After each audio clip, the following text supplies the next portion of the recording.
recovery ride. Ito. Pahinga.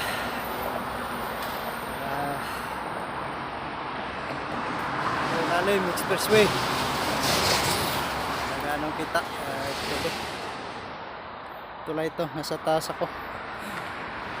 Yung gilid. Yan nandyan. Subway. Ng train. Baba. Expressway.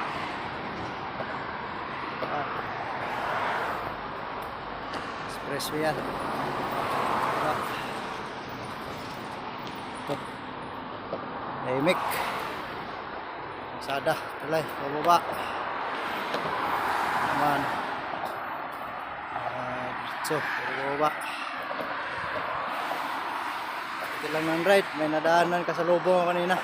Marami sila. Inchik. Ito lang. Gabi na eh. Mas maraming nagra-ride sa gabi kaso lang hindi dito sa lugar namin, malayo nito. May ibang ruta. Maraming nagra-ride sa gabi kaya hindi mainit. Araw, summer pa kasi. So, unti-unti na rin. Unti nang lumalamig. October, ano yan? Autumn. Isa na. Lamig na kunti. Okay, kaya lang tayo kunti. Natin mag-recovery. Yung ride tayo ng linggo. Naka-recovery ng Lunes. Mag-ride. Solo. Mountain bike.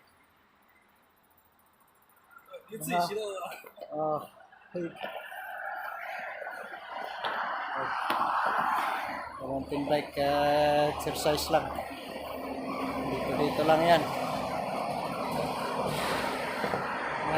Di tayo naka-recovery kapon. Martes na ngayon. Umulan kapon, bumuhos. Wala. Gamit lumabas. Awi ngayon. Ewan ko lang, maka 30 kilometers. Makakuha na tayo. 24 na pala.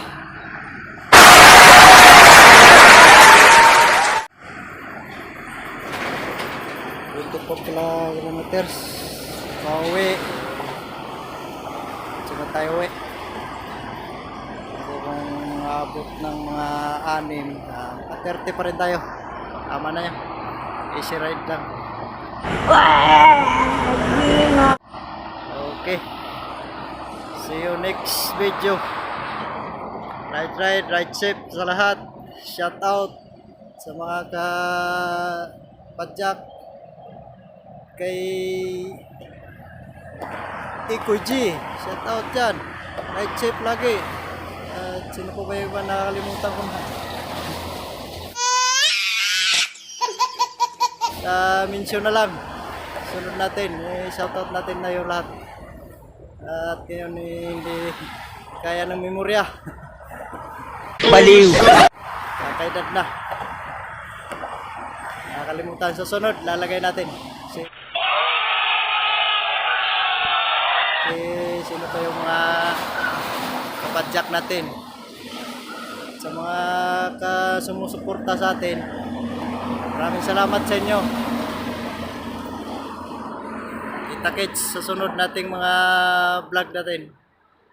Ingat lagi. Ride safe sa lahat na nagra-ride. Salamat.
Cause I'm a fool for your love.